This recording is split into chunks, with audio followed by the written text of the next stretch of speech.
Hi guys, it's your crafty camp counselor Lindsay back with another fun craft camp. We started a couple of bead projects this week. The one that we did earlier was the snails, and this one we're going to do is actually a fun, useful one. It's a wind chime, which is pretty fun and decorative for outside, which is neat. And it makes some fun noises with the wind. If you're like us in Southern California, we get quite a bit of wind, so it's nice to have some different sounding wind chimes outside. So for this craft, you could go on a walk and find a pretty hardy size stick that won't break if it's got some weight on it. So you can see my first one like this. This is the second one I found that I'm going to be using. You also need some string. You can have different colors or the same ones, and obviously beads. Bigger beads are probably better as long as they have a big enough hole. Obviously, if you use small string, like the stretchy string, that can go on different types of beads better, but if you're using regular like friendship bracelet type string or yarn, you're going to need bigger holed beads. Some different maybe tape like a duct tape or washi tape or masking tape that you can color on is fine. Scissors, and that's about it.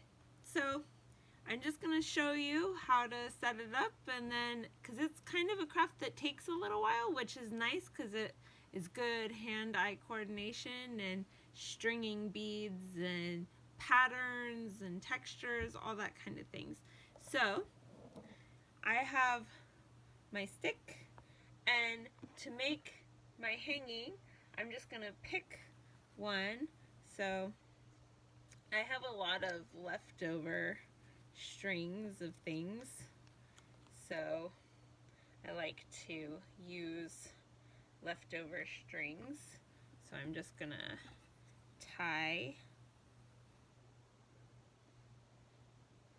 to one of the ends. And the key with this too, with your strings, is make sure to double knot. Have a parent help you double knot, because birds like to peck at strings. So if you only have a simple bow or knot, it's likely to come undone, and I don't want the whole thing to fall down on you or break. That would be sad after you put in all the hard work.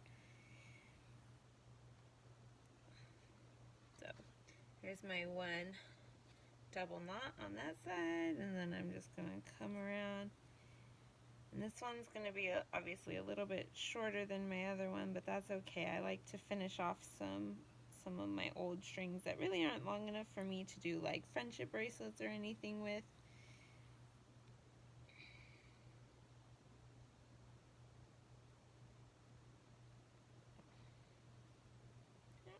See, this string is coming unshredded.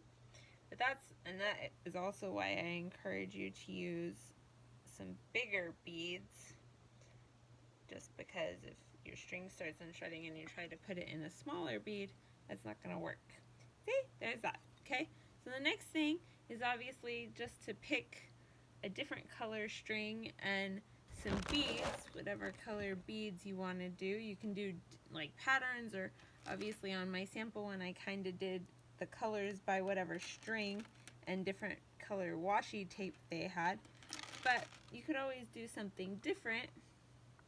So I have another end string that we'll finish off. And you can do however many rows of strings you want. It can be as many or as little.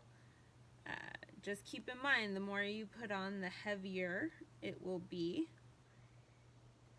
Right? And if you have some like fun bells or like maybe some metal buttons or things hanging around, that would be really good for the end of your string, the part that really hits together with the other ones. Okay, so I have that, and then I can put whatever colors I want on here. So I guess we'll just do, let's see, we can do blue and black maybe on here. different sizes, which is kind of cool. Oh, dropping one. So again, you can do different types of beads, different shapes, and again, if you add some like bells or buttons, they make different sounds. You know, people can make wind chimes really out of anything. I've seen some out of like old silverware and jewelry and things, because anything that makes pretty sounds in the wind clunking together, it's always nice.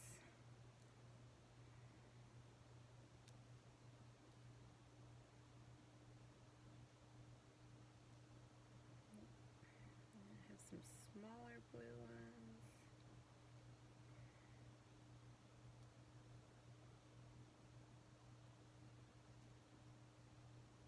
And then you can make it however short or long you want to for the purpose of this.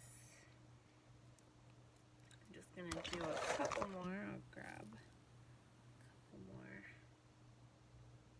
blue and blacks, and then I'll show you how to tie off the bottom.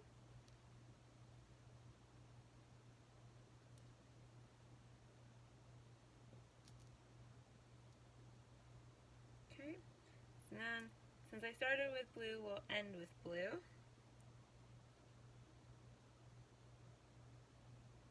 So if I take the bead and I get to the point wherever I want it to sit, I'm going to take the one end of this and I'm going to loop it around the other end, so there's a circle around the bead.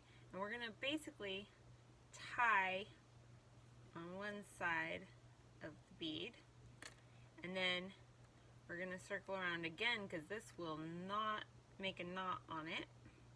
And because, again, we were saying that double knots are better, we'll do it one more time around.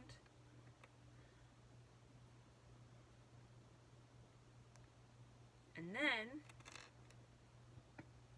you cut off the extra string. Make sure not to cut the knot. That would be bad. And then you have your hanging wind chime. Here we go. So this, once you're done, will turn into something hanging like this, right? So I can't wait to see pictures from everyone's fun wind chimes project. I'd love to hear them. Click, click, click, click. Bye guys, see you next time.